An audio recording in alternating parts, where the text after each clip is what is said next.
Hello and welcome. मैं यानी प्रकाश अवस्थी कानपुर वाला। दोस्तों, आज हम लोग सेट नंबर 43 करेंगे मगर प्यार से।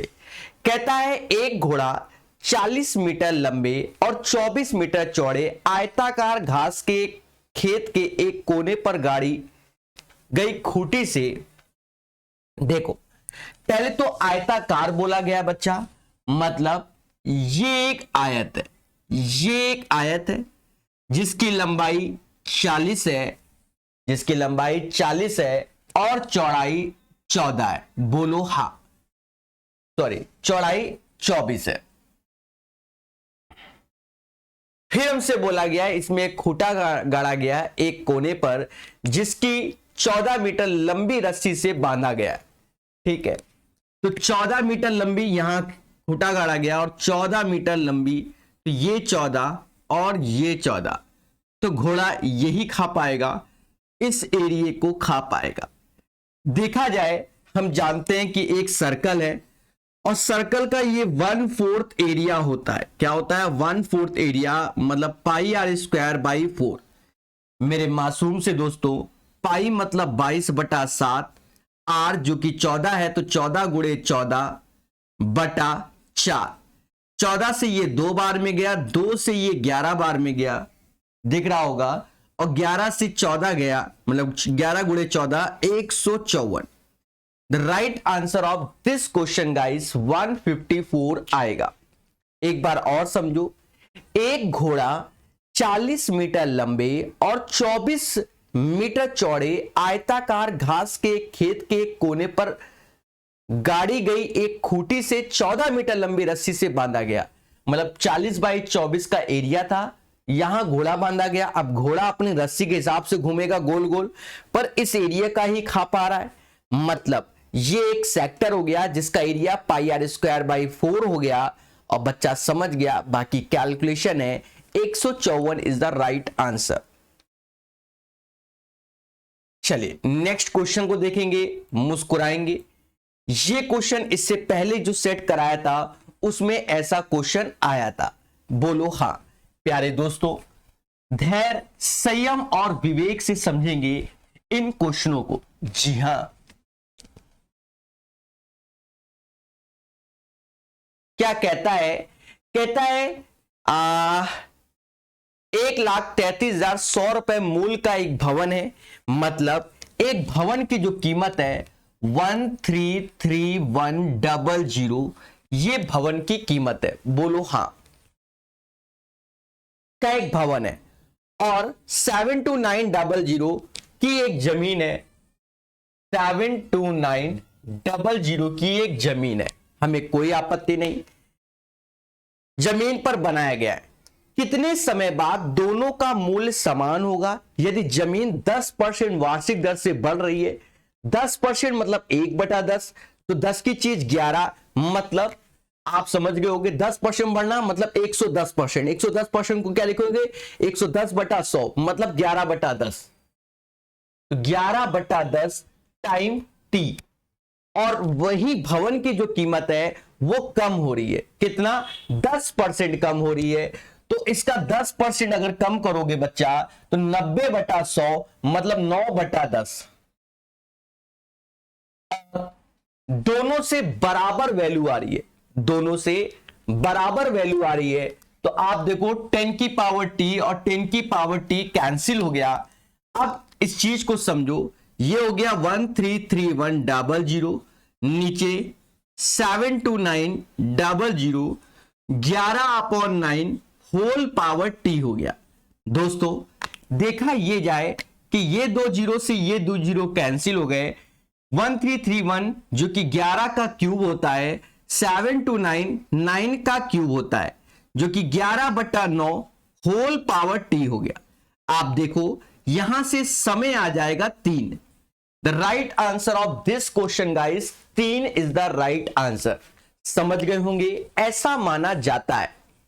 एक बार मोहब्बत समझो, ये जो कीमत थी ये एक भवन की कीमत है, और ये जो जमीन की कीमत है। अब जमीन की कीमत 10% बढ़ रही है, मतलब 110%। तो 110 को कैसे लिखोगे? 11/10, और भवन की कीमत 10% कम हो रही है तो 90/100, 9/10, और दोनों का जो अमाउंट आ रहा है वो बराबर हो जा रहा है कुछ वर्षों के बाद, तो बस खेल गए। चलिए नेक्स्ट क्वेश्चन सीखेंगे मगर प्यार से। प्यारे दोस्तों, हर एक चीज को समझाया जाएगा, बस आपको समझना है।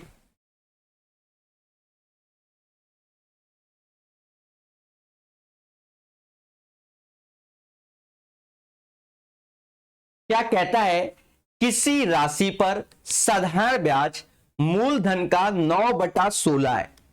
अब कोई राशि है, मान लो P, और साधारण ब्याज मूलधन का 9/16 P है, क्योंकि हम जानते हैं कि SI is equal to PRT/100 होता है।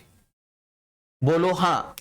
यदि यह संख्या प्रतिशत ब्याज दर का सूचक हो और वर्ष में समय भी बराबर हो, मतलब rate into time both are same, यहां बोला गया तो टाइम और रेट सेम है तो T² लिख देंगे बटा 100। मासूम से दोस्तों P से P काट दो, स्क्वायर रूट ले लो, ये 3/4 हो गया और ये T/10 हो गया। ऐसा करने से जो T की वैल्यू आ गई वो 30/4, समाज इसे 7.5 वर्ष कहेगा। कितना कहेगा? 7.5 वर्ष। तो right answer of this question 7.5 हो जाएगा, 7.5 हो जाएगा, यही इसका आंसर होगा। जी हां, चलिए आगे बढ़ेंगे और अच्छे से सीखेंगे। चौथा नंबर क्वेश्चन एक आसान क्वेश्चन की श्रेणी में आता है। इसमें आपको दिमाग नहीं लगाना चाहिए मेरे प्यारे मासूम से दोस्तों। चौथे नंबर क्वेश्चन में तो आपको दिमाग ही नहीं लगाना है। कह रहा है 5 4 टाइम्स है, फिर 3 टाइम्स है, फिर 2 टाइम्स है और फिर इतना। आप चाहो तो 5 कॉमन ले लो, जहां 5 कॉमन लिया तो 111 हो गया, 3 टाइम्स 1 हो गया, 2 टाइम्स 1 हो गया 1। इससे पहले के सेशन में बताया कि इसको जब जोड़ते हैं तो 1 2 3 4 होता है, 5 का गुणा किया जाता है। तो बच्चे इसे डायरेक्ट ही करते हैं कि 5 चौका 20, 2 हासिल, 15 2 17, बोलो हां, और 12 पंजे 60 और 1 61, 6170 इज द राइट आंसर। इस क्वेश्चन का आंसर 6170 आएगा। बोलो हां सभी लोग। प्यारे दोस्तों, चौथा नंबर क्वेश्चन आपको क्लियर हो गया होगा। चलिए नेक्स्ट क्वेश्चन देखेंगे, धैर्य पूर्वक सीखेंगे तभी तो आगे बढ़ेंगे।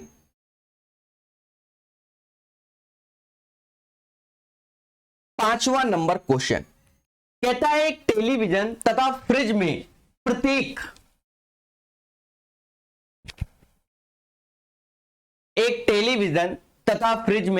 प्रत्येक को 12,000 में बेचा गया।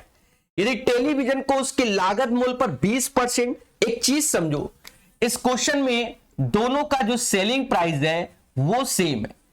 अगर सेलिंग प्राइस सेम होता है बच्चा, अगर सेलिंग प्राइस सेम होता है और हमसे कहता है पहले को 20% लाभ पर बेचा गया, 20% लाभ मतलब 1/5, 5 की चीज 6 में बेची गई, और 20% हानि मतलब 1/5, 5 की चीज 4 में। ये इसका अर्थ होता है। मेरी बात को समझो मगर प्यार से। भाई 20% लाभ तो 1/5, 5 की चीज 6 में, 20% हानि तो 1/5, 5 की चीज 4 में। बट दोनों का जो विक्रय मूल्य है वो समान है। यहां 6 और यहां 4, एलसीएम 12, तो पहले समान कर लो। ऐसा करते ये 25 आ गया और ये 24 आ गया, मतलब 1 यूनिट का क्या हो गया? घाटा हो गया। अब एक चीज को समझो, सेलिंग प्राइस यही 12 बराबर 12,000 की था, मतलब 1 बराबर 1,000 के आएगा, मतलब 1,000 रुपए का क्या हानि होगा। The right answer of this question guys, हानि 1,000 रुपए की हो जाएगी। जी हां, जो हानि होगी वो 1,000 रुपए की हानि हो जाएगी। चलिए पांचवें के बाद छठा नंबर पढ़ेंगे और मुस्कुराएंगे। ये क्वेश्चन कई बार हमने ऐसे क्वेश्चनों को बताया है और हर सेट में एक परमुटेशन, कॉम्बिनेशन या प्रोबेबिलिटी का क्वेश्चन आया है। और बच्चों निरंतर अभ्यास करना। 43 नंबर सेट, मतलब बैक से ये 8वां सेट है। ठीक है, और मोहब्बत से कराया जा रहा है। 5 पुरुष एवं 5 महिला किसी वृत्ताकार टेबल पर कितने प्रकार से बैठाई जा सकती हैं जबकि 2 महिला एक साथ ना हो। प्यारे दोस्तों, चीजों को समझो। ये चीज हमने पहले भी बताया है। जैसे टेबल है, टेबल में मान लो n लोग बैठाने हैं, तो अंदर जो लिखेंगे वो n-1 फैक्टोरियल लिखेंगे। सर ऐसा क्यों? हमने 50 बार बताया है कि एक बंदा फिक्स हो जाएगा तो बचेंगे n-1, तो n-1 फैक्टोरियल होता है। अब यहां 5 पुरुष और 5 महिलाएं हैं, तो 5 पुरुष हैं तो एक पुरुष को फिक्स कर दो। ये एक पुरुष फिक्स हो गया, बाकी ये पुरुष हो गए। ठीक है, तो पुरुष एक फिक्स हो गया, तो टोटल 5 में से 4 फैक्टोरियल। क्यों? क्योंकि इसी पुरुष के लेफ्ट और राइट देखे जाएंगे। बाकी अल्टरनेट में महिलाओं को बैठा दो, ये लाल कलर में महिला बैठी है, तो 5 फैक्टोरियल हो गया। 5 फैक्टोरियल की वैल्यू 120 हो गया और 4 फैक्टोरियल 24 हो गया। तो 12 का 144 दूना 288, 2880 इसका आंसर हो गया। The right answer of this question guys 2880 हो जाएगा। याद रहे, कॉन्सेप्चुअल जब हम पढ़ते हैं तो चीजों को सीखते हैं। जी हां, तो right answer of this question guys 2880 हो जाएगा। चलिए, छठे के बाद 7वां नंबर सीखेंगे और मुस्कुराएंगे। ये खतरा है इस क्वेश्चन में, धैर्य पूर्वक पढ़ेंगे। आप इस क्वेश्चन को 1-2 बार रीड कीजिए मोहब्बत से, और हर चीज जितना प्यार से रीड करेंगे उतना आपको खुशी मिलेगी। क्या कहता है क्वेश्चन? एक व्यक्ति ब्रांड ए तथा ब्रांड बी का 4 कमीज खरीदने का ऑर्डर देता है।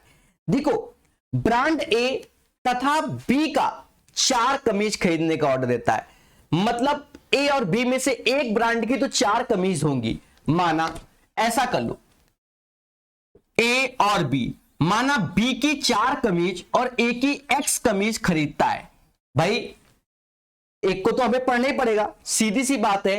एक व्यक्ति ब्रांड ए तथा बी का 4 कमीज खरीदने का ऑर्डर देता है, तो ए तथा बी का 4, तो बी का 4 कर दो, ऑर्डर देता है। ब्रांड ए के कमीज का कीमत ब्रांड बी के कमीज की कीमत से 2 गुनी है। मतलब अगर हम कॉस्ट की बात करते हैं ब्रांड ए की, तो वह 2 गुनी है ब्रांड बी से, अकॉर्डिंग टू द क्वेश्चन। हमें कोई तकलीफ नहीं। फिर हमसे कहता है ऑर्डर देने के बाद वह पाता है कि दोनों ब्रांड की संख्या आपस में बदल गई। मतलब हमें इस संख्या पर लेना था, पर जब ऑर्डर दिया तो बदल गया, 4 से x हो गया, 4 से x हो गया, ऐसा क्वेश्चन कह रहा है। दोनों ऑर्डर की संख्या बदल गई, जिसके कारण उसका कुल खर्च 40% बढ़ जाता है। मतलब अब उसका जो खर्च है वह 40% बढ़ जाता है। कब बढ़ जाता है भाई? जब उसने क्या किया, पहले समझो। पहले जो ऑर्डर था वो x और 4 के रेशियो में था, जिसका कॉस्ट 2:1 के रेशियो में। अब ऑर्डर बदल गया तो 40% खर्च बढ़ जाता है, ये बोल रहा है। हमें कोई दिक्कत नहीं। तो ज्ञात करें कि वास्तविक ऑर्डर में ए और बी के कमीज का अनुपात क्या होगा। अब मेरे प्यारे दोस्तों, विचार कीजिए, विमर्श कीजिए, कैसे आंसर आएगा, कैसे आंसर आएगा, सोचिए और विमर्श कीजिए। देखो 40% अभी बढ़ा है ना, तो पुराने वाले को 40% बराबर करने के लिए देखो ऐसा था, समझना। पहले हम x और 4 के रेशियो से ला रहे थे, कॉस्ट 2:1, गुणा कर दो 2x 4, बोलो हां। अब क्या है कि जब ये बदल गया ऑर्डर, 4 और x के रेशियो में हो गया, तो 40% कॉस्ट बढ़ गया, तो मतलब इसका 140%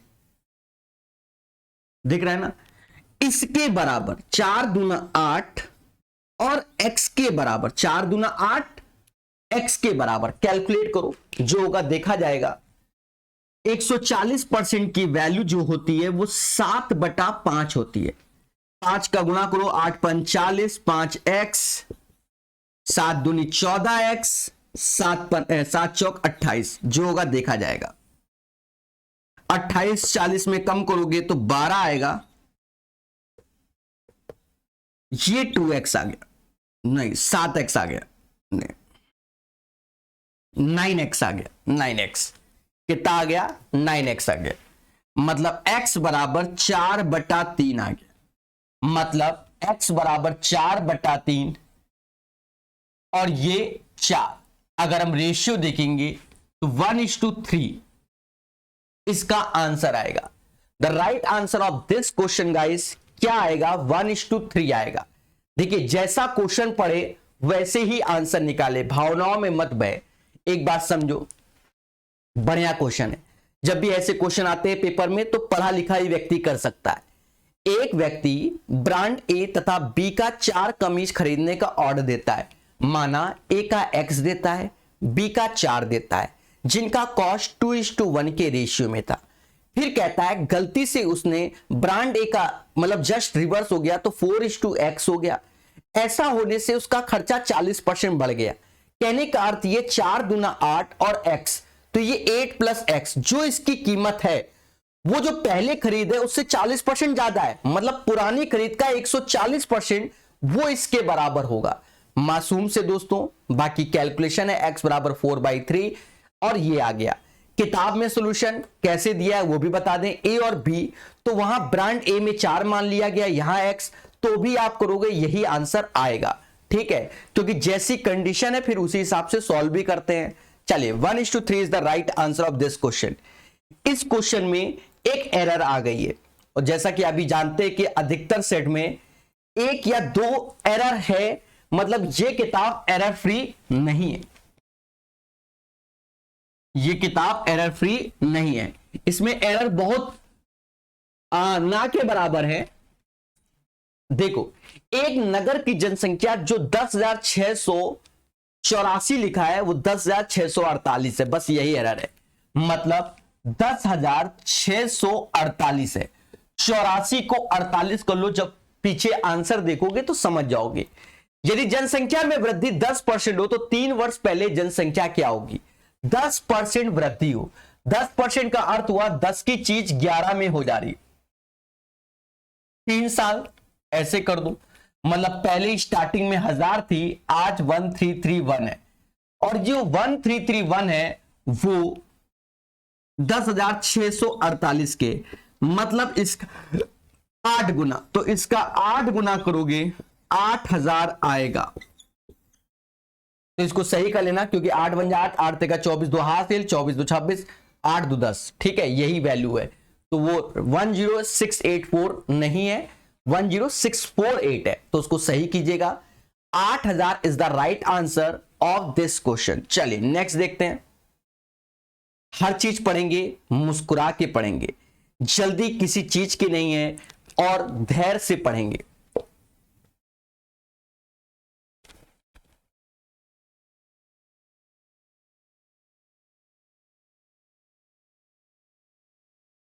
कहता है एक व्यक्ति ने 60 किलोमीटर की दूरी 7 घंटे में तय की। एक व्यक्ति ने 60 किलोमीटर की दूरी, कितनी, 60 किलोमीटर की दूरी 7 घंटे में तय की। हमें कोई तकलीफ नहीं है। यदि कुछ भाग 8 किलोमीटर की दर से पैदल चलता है तो देखो एक चीज समझो, T1 + T2 बराबर टोटल टाइम 7। पहले दूरी x और दूसरी दूरी 60 - x। अगर कुछ दूरी किससे चलता है, पैदल चलता है 8 किलोमीटर प्रति घंटे की दर से, तो बची हुई दूरी 60 - x 16 किलोमीटर प्रति घंटा की चल रहा है। तो हमसे कह रहा है तय की, तो पैदल का भाग क्या है, पैदल का भाग क्या है। ऑप्शन से खेलना चाहो तो कर सकते हो। 48/8 तो 6 आएगा, 60 में से 48 गया तो 60 में से 48 12, कभी 7 नहीं आएगा, मतलब 48 गलत है।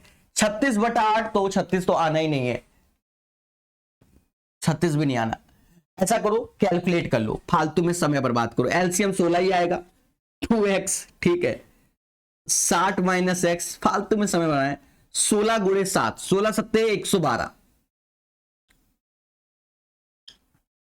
ये x हो गया, ये 60 उधर गया 52, मतलब साइकिल से वो 52 किलोमीटर और पैदल वो 52 और साइकिल से वो 8 किलोमीटर। तो right answer of this question guys समझ गए होंगे, मगर प्यार से एक बार फिर से रिपीट कर देते हैं जिससे बच्चों के अंदर कॉन्फिडेंस आए। एक व्यक्ति 60 किलोमीटर की दूरी 7 घंटे में तय करता है, तो 60 किलोमीटर 7 घंटे में तय करता है, हमें कोई तकलीफ नहीं।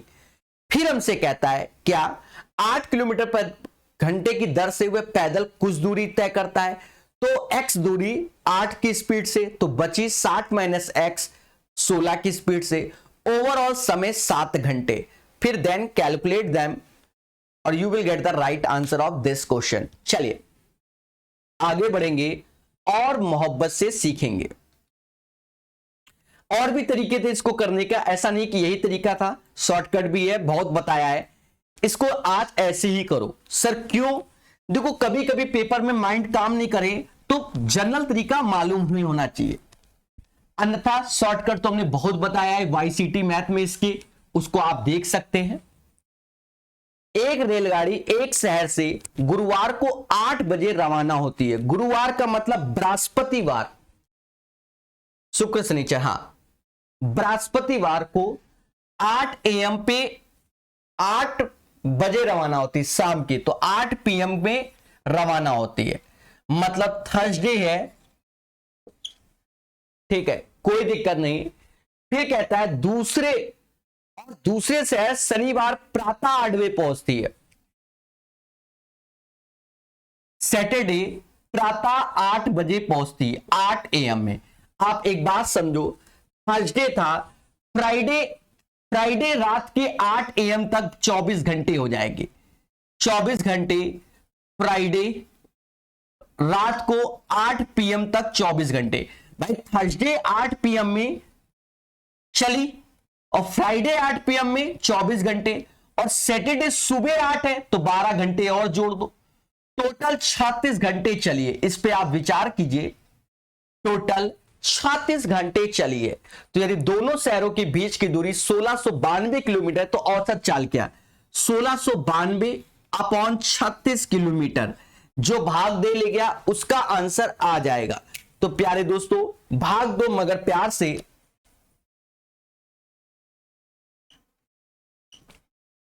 लास्ट में अगर 7 आ रहा है 2 आ रहा है तो 6 दूनी 12 से नहीं, 7 छंग 42, 7 आएगा और 36 का 144, 47 बार में जाएगा। 47 इज द राइट आंसर आएगा। 47 किलोमीटर प्रति घंटा भाग आप दीजिए मोहब्बत से, ये अपनी टेक्निक है, ठीक है। सर कैसे? 36 चौका 144, जो बचा वो 7 बार में जाएगा। अब सर आप कैसे जाने? ऑप्शन में कहीं लास्ट में इकाई का अंक 2 नहीं था, इकाई का अंक 7 था, तो हम समझ गए कि 7 छंग 42 होता है तभी 2 आएगा, अन्यथा नहीं आएगा। मुद्दा खाता, it's depends on your practice. हाँ कल को कोई ये ना कहीं नकल मार के बता रहे हो, तरीके सीखो जो हम बताते हैं, दिमाग लगाओ, उसमें बत्ती जलाओ। तभी तो कहते हैं कि जीतने वाला कुछ अलग से नहीं करता, हर काम का ढंग अलग होता है। क्या कहता है क्वेश्चन? ए एवं बी के रुपए का अनुपात 4:5 है और बी और सी के रुपए का अनुपात 2:3 है।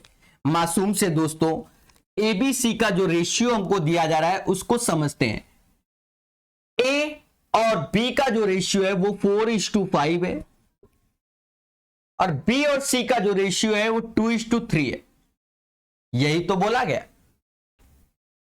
जब ऐसा बोला गया है तो बी की वैल्यू दोनों केस में समान होनी चाहिए।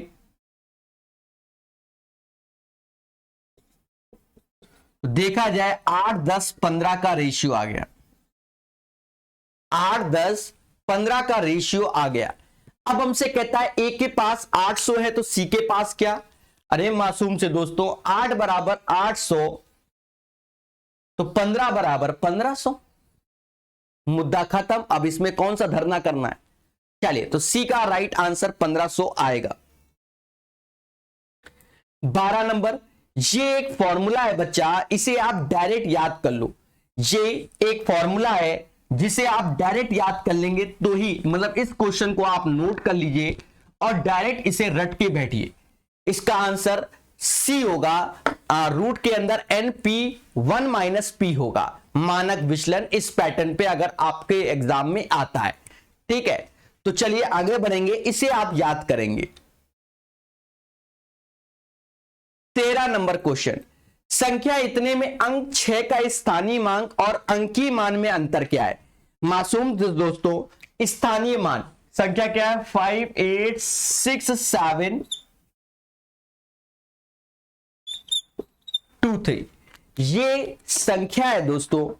और स्थानीय मान, तो इस 6 को जब हम देखते हैं तो 6 उसके बाद 3 है ना, तो 3 0 लगा दो, ये स्थानीय मान।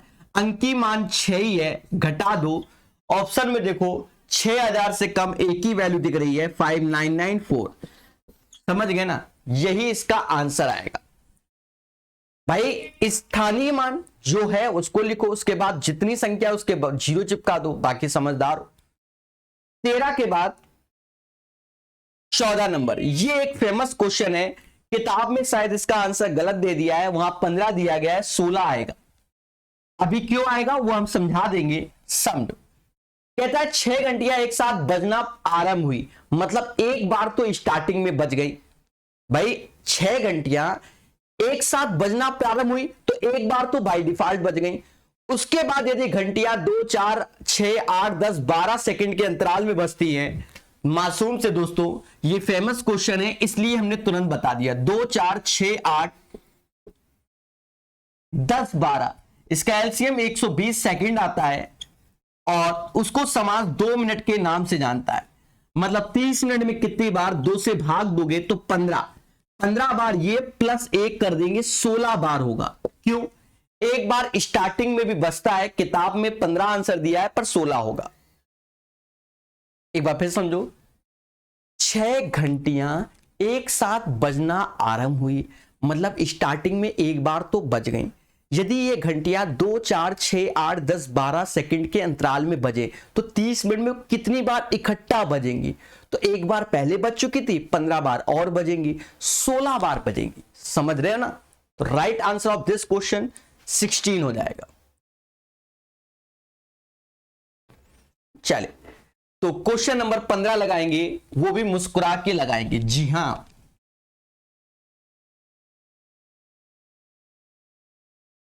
मौसम बदल रहा है, ये ध्यान रखो, घर पे रहिए, सुरक्षित रहिए और पढ़ते रहिए। ए और बी एक साल 36 दिनों में काम का एक टुकड़ा पूरा कर सकते हैं। मतलब मेरे मासूम से दोस्तों, ए और बी 36 दिन में किसी काम का एक टुकड़ा पूरा कर सकते हैं। ए अकेले पिछले 10 दिनों के लिए काम करता है तो ये 40 दिन में पूरा होता है, तो अकेले बी कितने दिन में काम को पूरा करेगा? इस क्वेश्चन में भी एरर है, हम तब भी सिखाएंगे। समझो, ए और बी एक साल नहीं, एक साथ 36 दिनों में एक काम का टुकड़ा पूरा कर सकते हैं। हमें कोई दिक्कत नहीं कि कोई काम है एक जिसे हम 100% कहते हैं और 36 दिनों में ए और बी इस काम को कर सकते हैं। ए अकेले पिछले 10 दिनों के लिए काम करता है, मतलब ए अकेले 10 दिनों के लिए काम करता है तो यह 40 दिनों में पूरा होता है। मतलब अगर ए 10 दिन काम करता है, पिछले 10 दिन काम करता है अकेले, तो यह काम 40 दिनों में पूरा होता है। तो अब देखो, इसका मतलब यह हुआ ए अकेले 10 दिन काम करता है तो यह काम 40 दिनों में पूरा होता है। इसका मतलब ए बी के साथ काम किया होगा तो 30 दिन काम किया होगा। ए बी के साथ काम किया होगा तो कितने दिन काम किया होगा? 30 दिन काम किया होगा। इस चीज को आपको समझना पड़ेगा तभी आंसर आएगा। समझो, किताब में एरर है, यहां समझो। हम और आप मिलकर एक काम को 36 दिन में करते हैं। अब कह रहा है कि काम 40 दिन में पूरा हुआ। पहले समझो, काम 40 दिन में, तो ए अकेले 10 दिन काम किया, अकेले 10 दिन काम किया, तो इसका मतलब बी अकेले, अब ऐसा तो है नहीं कि 30 दिन में काम करके 36 में पहुंचा देगा, ऐसा नहीं होगा। हम अभी वेरीफाई भी कर देंगे। तो ए और बी ने मिलकर शुरुआत में 30 दिन काम किया होगा और उसके बाद जो बचे 10 दिन बी ने मना किया तो ए ने अकेले 10 दिन में काम करके टोटल 40 दिन में काम किया। अब एक चीज समझो, ए और बी एक पूरा काम 36 दिन में करते हैं, तो एक दिन में 1/36 करेंगे और 30 दिन में 30/36, मतलब इसे 5/6 के नाम से जाना जाता है। बोलो हाँ। तो काम हमेशा एक होता है, तो जो बचा 1/6 काम ए ने 10 दिन में किया, मतलब ए इस कार्य को 30 दिन में पूरा कर सकता है। नहीं 30 नहीं, 60 दिन में पूरा कर सकता है, क्योंकि 1/6 10 दिन में, तो ए अकेले इस काम को 60 दिन में पूरा कर सकता है। दोस्तों देखा जाए, ए बी किसी कार्य को 36 दिन में कर सकता है और ए उसी कार्य को 60 दिन में। एलसीएम ले लो, जो कि 180 ले लो, 36 से भाग दोगे इसकी कार्य क्षमता 5 आएगी और इसकी कार्य क्षमता 3 आएगी। बोलो हाँ। देखा जाए ए की कार्य क्षमता 3 है तो बी की कार्य क्षमता 2 हो जाएगी। बी अकेले तो 2 से भाग दे दो, 180/2, 90 दिन में बी अकेले इस कार्य को खत्म कर सकता है। 90 दिन में बी अकेले इस कार्य को खत्म कर सकता है। अकेले बी कितने दिन में काम को पूरा कर सकता है? तो 90 दिन में कर सकता है। एक बात समझना, क्योंकि किताब का सॉल्यूशन देखोगे तो कंफ्यूज जाओगे, तो इसलिए मैं 2 बार बताऊंगा, मतलब एक बार वेरीफाई कराऊंगा। ए बी किसी काम को 36 दिन में करते हैं, ए अकेले पिछले 10 दिनों के लिए काम करता है, मतलब बचे हुए काम को 10 दिन करता है। इसका मतलब ए और बी के साथ काम किया होगा तो 30 दिन किया होगा, क्योंकि टोटल 40 दिन में काम हुआ। बोलो हाँ। तो टोटल 40 दिन में, एक दिन में ए बी करते हैं तो 1/36, 30 दिन में 30/36, मतलब 5/6। तो 1/6 कार्य ए ने 10 दिन किया, तो ए पूरा कार्य 60 दिन में करेगा। ए पूरा 60, A B 36, LCM 36, A B की क्षमता 5, ए की क्षमता 3, तो बी की क्षमता 2, 180/2, 90 आया। अब सर हम वेरीफाई करा दो तो हम जान जाएं। अब वेरीफाई देखो, हमने निकाला ए 60 दिन में करता है, बी 90 दिन में, हमने ये चीज निकाला। हर चीज वेरीफाई होगी। एलसीएम लो, जो कि 360 ही आएगा, 60 से भाग दो 6 आया, 90 से 4 आया, तो 180 एलसीएम आएगा। फिर कोई दिक्कत नहीं, उससे गलत नहीं होता। तो ये ए की क्षमता 3 आ गई, बी की 2 आ गई। एक एक बात को समझाएंगे। 5 से भाग दो, देखो 36 आया। इसका अर्थ यह हुआ कि ए बी किसी कार्य को 36 दिन में कर लेते हैं। ए बी किसी कार्य को 36 दिन में कर लेते हैं। बोलो हाँ। टोटल काम 180 है, वेरीफाई करा रहा हूं। टोटल काम 180 है, टोटल काम 180 है। अब ये काम 10 दिन बचे हुए ए ने किया। अगर ए एक दिन में 3 करता है तो 10 दिन में 30 काम को किया होगा। बोलो हाँ। तो बचा काम 150, बचा काम 150, और ये 150 ए बी ने 7 किया होगा। ए बी की क्षमता क्या है? 5 है, 5 से भाग दे दो, 30 दिन ये आ गए और 10 दिन ये, तो टोटल हो गए 40 दिन, मतलब ये वेरीफाई हो गया। ठीक है। पर अगर आपको कंफ्यूजन है तो समझो, तो समझो, तो समझो क्या, बस यही है, मैटर खत्म, क्वेश्चन छोड़ दो, ज्यादा कंफ्यूजन है और क्या। ठीक है। तो दोस्तों किताब में हर सेट में 2 से 3 क्वेश्चन में ऐसी एरर दी है कि बच्चा परेशान है। तभी तो मैंने इसको पेड किया है कि हम इसको प्यार से समझाएंगे, मोहब्बत से सीखेगा बच्चा और चीजों को जानेगा। देखिए आज की डेट में आपको हम सही बताएं, क्वेश्चन आपके पास भले अच्छे हो, पर आजकल टीचर क्या किताब तुरंत छाप देता है, 10-10। आजकल किताब छापना बहुत आसान बात हो गई है, पर टीचर प्रूफ रीडिंग नहीं कर रहा है। ये उसके अंदर बहुत बड़ी कमी है। प्रूफ रीडिंग जरूर करना चाहिए किताब में, जो एरर है उनको सही करो। Sine square 5 degree, sine square 6 degree, sine square 84 degree, sine square 85, इसका मान क्या है? मासूम से दोस्तों, sine square 5 degree, sine square 6 degree, sine square 7 degree, sine square 85 degree. बहुत प्यार से इसको समझाएंगे, समझना मगर प्यार से। क्वेश्चन हटा देते हैं, पहले देखो नियम को समझते हैं। नियम क्या कि जो ये 5 6 7 ये हमारा समांतर श्रेणी में आ रहा है, जिसे हम एपी कहते हैं। क्या कहते हैं? एपी कहते हैं। हमने इसका तरीका बताया है कि पहला और अंतिम का अंतर ले लो, 80 आया, बोलो हां। और हर एक टर्म्स का एक एक का अंतर है, 1 से भाग दो प्लस 1, मतलब इस सीरीज में 81 टर्म्स होंगे। 81 टर्म्स होंगे। आप ना भी काउंट करते तो भी निकाल देते कि 5 से पहले 1 2 3 4 आया होगा, 85 में 4 कम करोगे तो इस सीरीज में 81 टर्म्स होंगे। 81 टर्म्स होंगे, ये बात सत्य है। तो आप डायरेक्ट भी कर सकते थे, हल्का सा दिमाग लगा के चीजों को समझाएंगे मोहब्बत से। बच्चा एक चीज जानते हो कि साइन स्क्वायर थीटा और कॉस स्क्वायर थीटा बराबर 1। तो क्या मैं लिख सकता हूं साइन स्क्वायर थीटा और साइन स्क्वायर 90 माइनस थीटा बराबर 1। ऐसा करने से क्या हुआ दोस्तों? ऐसा करने से क्या हुआ कि जो ये थीटा है और 90 माइनस थीटा है, इन दोनों का सम मतलब थीटा 1 प्लस थीटा 2 बराबर 90 डिग्री है, तो ये 1 होता है। कहने का अर्थ ये है कि आप साइन स्क्वायर 5 को देख रहे हैं तो साइन स्क्वायर 85 को देखेंगे तो ये 1 हो जाएगा, ये 1 हो जाएगा, मतलब इसकी वैल्यू 1 हो जाएगी। तो देखा जाए इसका शॉर्ट ट्रिक यही होता है कि 81 टर्म्स हैं, तो 81 का आधा इसका आंसर 40.5 इसका आंसर आएगा, जिस पे हमें कोई बहस करने की जरूरत नहीं है, क्योंकि 2 टर्म्स मिलकर 1 हो जाएंगे। तो 81 में मतलब 80 टर्म्स का मतलब 40 हो जाएगा और एक टर्म बचेगा साइन स्क्वायर 45, तो उसकी वैल्यू 1/2, तो इसका आंसर आ जाएगा 40.5। जी हां, 40.5 is the right answer of this question. चलिए नेक्स्ट क्वेश्चन पढ़ेंगे, बढ़िया से पढ़ेंगे, चीजों को समझेंगे और मुस्कुराएंगे।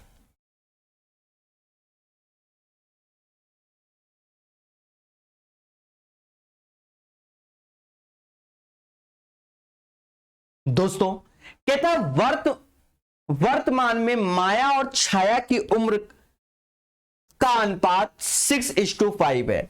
माया और छाया की जो आयु है उसका अनुपात 6 और 5 है।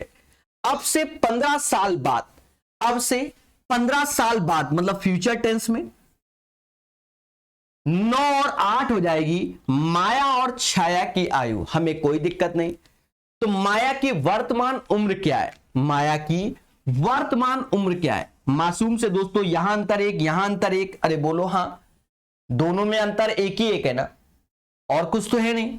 तो ये 3 आया, यही 3 बराबर 15 के, तो 1 बराबर 5 के। हमसे किसकी आयु बोली गई है? वर्तमान में माया 30 साल की है, 6 पंचे 30, शुरुआत वाला ही है। तो माया की जो आयु है वो 30 वर्ष की है। कौन? माया। ये क्वेश्चन बढ़िया क्वेश्चन की श्रेणी में आता है बच्चा, और इसीलिए हमने कई बार बताया कि किरण का ट्रिग्नोमेट्री अलजेब्रा अभ्यास करना चाहिए। तो ये एसएससी मेंस में एक जमाने का क्वेश्चन है, ठीक है, आपको नहीं मालूम पर हम बता रहे हैं। देखो इसकी ट्रिक होती है, वरना बहुत टफ क्वेश्चन है। a + b + c = 6, ab bc ca = 11, बस इतना ही दिया गया है। हमसे कह रहा है bc b + c, फिर b ca होगा, c + a होगा, फिर ab होगा और a + b होगा, साथ ही साथ 3abc है।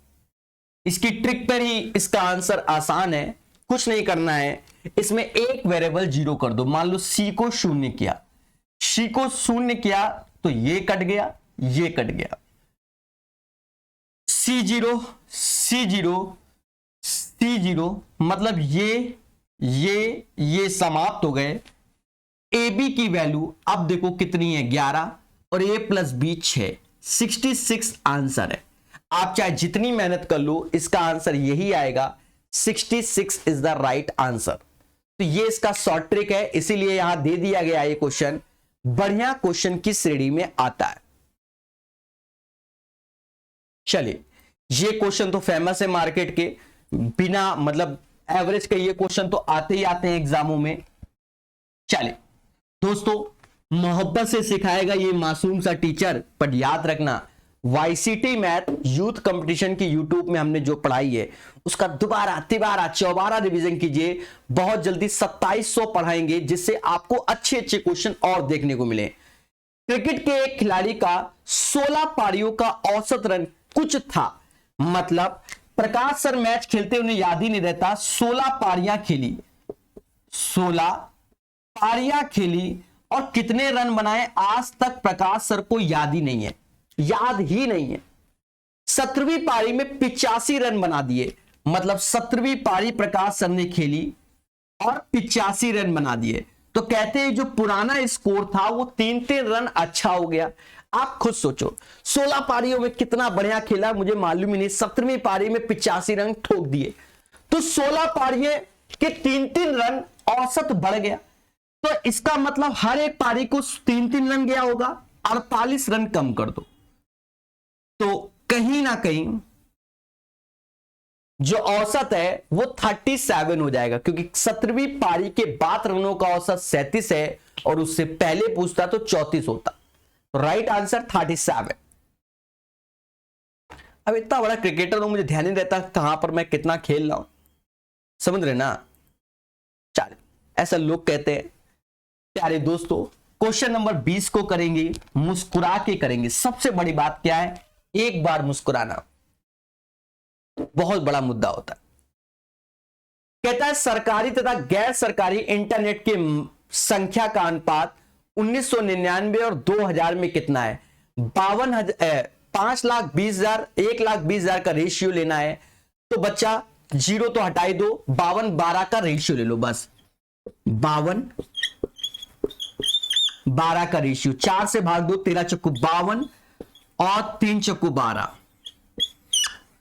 13:3 is the right answer of this question. इस क्वेश्चन का आंसर 13 और 3 होगा। चलिए नेक्स्ट क्वेश्चन की ओर चलेंगे मासूम से दोस्तों। ये क्वेश्चन अच्छा है और कई बार कई एग्जामों में आया भी है। याद रहे, सावधानी हटी, इसका आंसर गलत होगा, क्योंकि ये ऐसा बोलता ही है। समझो, पहली बात तो हमने एक सेशन में आपको बताया भी है कि जो ये एक होता है 1, इसका अर्थ हुआ 1/6, 1/3 और 1/2 के योग के बराबर होता है। कई बार बताया, इसको याद करो। अब क्वेश्चन को पढ़ेंगे। एक साझेदार व्यापार ने ए ने मूल का 1/6 भाग 1/6 समय में लगाया, मतलब 1/6 भाग 1/6 समय में ए ने लगाया, कोई तकलीफ नहीं। फिर कहता है बी ने पूंजी का 1/3 भाग 1/3 समय के लिए लगाया, मतलब 1/3 भाग 1/3 समय के लिए लगाया। फिर कहता है सी ने बाकी, तो टोटल 1 होता है, ये लग गया तो बाकी बचा 1/, और फिर कह रहा है कुल समय के लिए लगाया, बाकी पूरे समय के लिए, तो समय तो 1 था, 1 के बस यहीं पर खेला हो जाता है, बच्चा आधा लिख देता है, गलत हो जाता है। तो बच्चा समझ गए, 1/36, 1/9, 1/2, इसका एलसीएम लो, 1, 4 और 18 आया, सभी को जोड़ोगे तो ये 23 आ जाएगा, 23, और यही 23 बराबर 4600 के, शायद वैल्यू 4600 ही लिखा हुआ है लाभ टोटल। और बच्चा जान गया कि अगर ये 4600 के आ गया तो ये कितने का गुणा होगा, 200 का होगा। बोलो हाँ। तो हमसे कहता है बी का भाग क्या होगा, 4 गुणे 200, 800 इसका आंसर होगा। The right answer of this question guys 800 होगा। बढ़िया क्वेश्चन था, 800 इसका आंसर है। 21 के बाद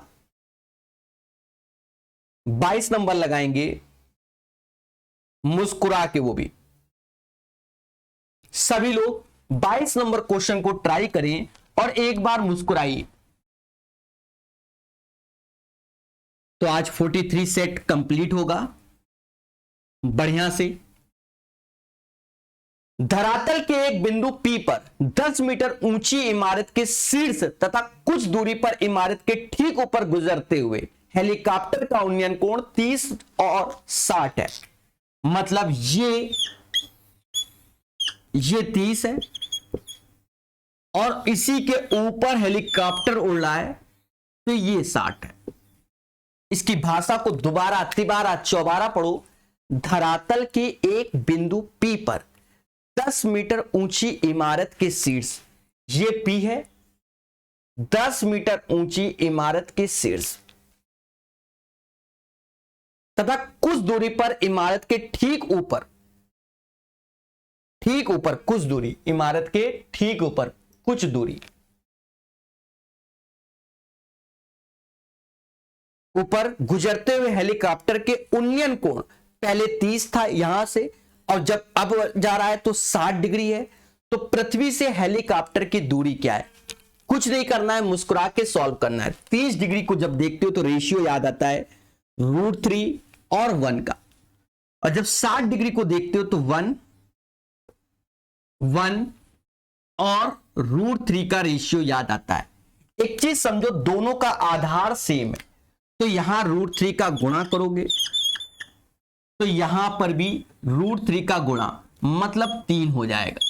बस आपको कुछ नहीं करना है, 1 बराबर 10 के तो 3 बराबर 30 के, क्योंकि हमें स्टार्टिंग से पूरी दूरी चाहिए, तो 30 इज द राइट आंसर हो जाएगा। तब पृथ्वी से हेलीकॉप्टर की ऊंचाई 30 हो जाएगी। The right answer of this question 30 हो जाएगा। बढ़िया क्वेश्चन 23 नंबर, जी हां बढ़िया क्वेश्चन 23 नंबर।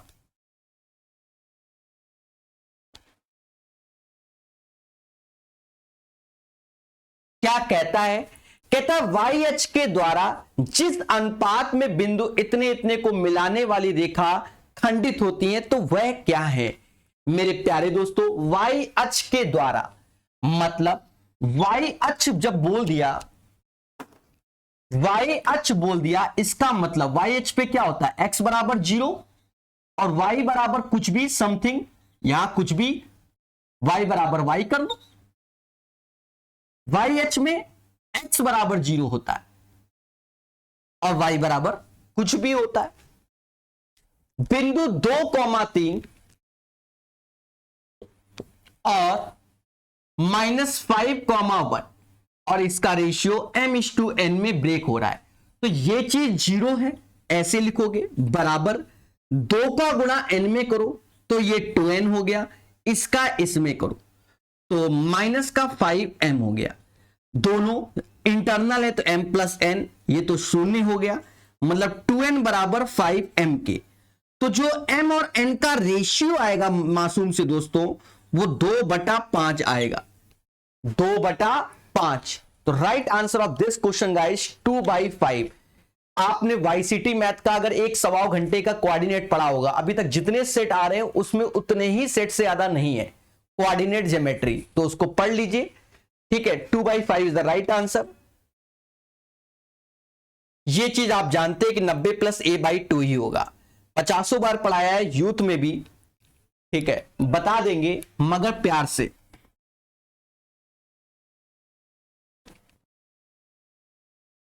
क्या कहता है? कहता है यदि त्रिभुज ABC में आधार B तथा C BO तथा CO से क्रम से समद्विभाजक हो तो BOC का मान क्या होगा? दोस्तों ये है और ये कोण समद्विभाजक है, ये और ये अगर A है तो 50 बार मालूम है कि घर के अंदर पैसा आया, 90 + ½ ऑफ a/2 होता है, ये इसका आंसर होगा 90 + a/2। चले अंतिम क्वेश्चन 25 नंबर पढ़ेंगे मगर प्यार से, करेंगे डबल प्यार से।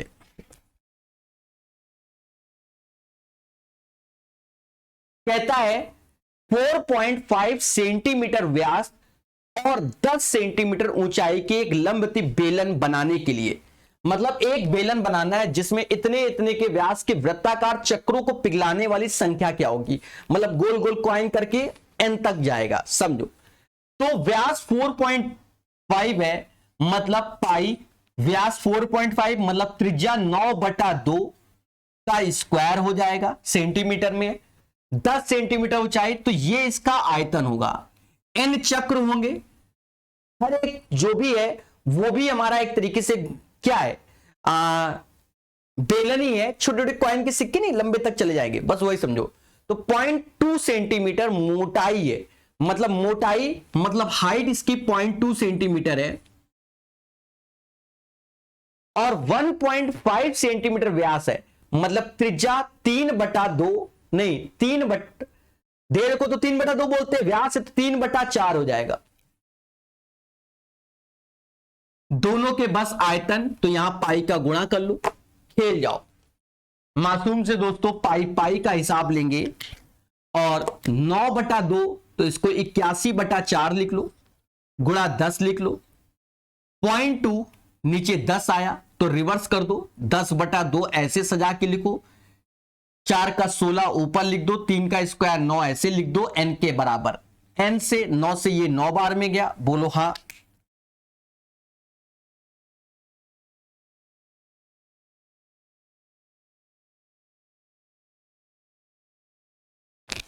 शुरुआत में 4.5 सेंटीमीटर व्यास था, तो त्रिज्या हो जाएगी 9/4। 9/4 क्यों? व्यास था तो व्यास तो 9/2 होगा, त्रिज्या 9/4 होगी। अरे बोलो हाँ। 2r बराबर 9/2, तो r बराबर 9/4। ये गलती होती, सावधानी हटी, दुर्घटना घटी। 9 का स्क्वायर 81, 4 का 16। जी हां, 9 से ये 9 बार में गया, 16 से 16 बार में गया, मतलब चला गया। 2 से ये 5 बार में गया, 90 पना 9 पना 45, 450 इसका आंसर आएगा। The right answer of this question 450 आएगा। तो आशा है प्यारे दोस्तों ये सेट आपको समझ में आया होगा।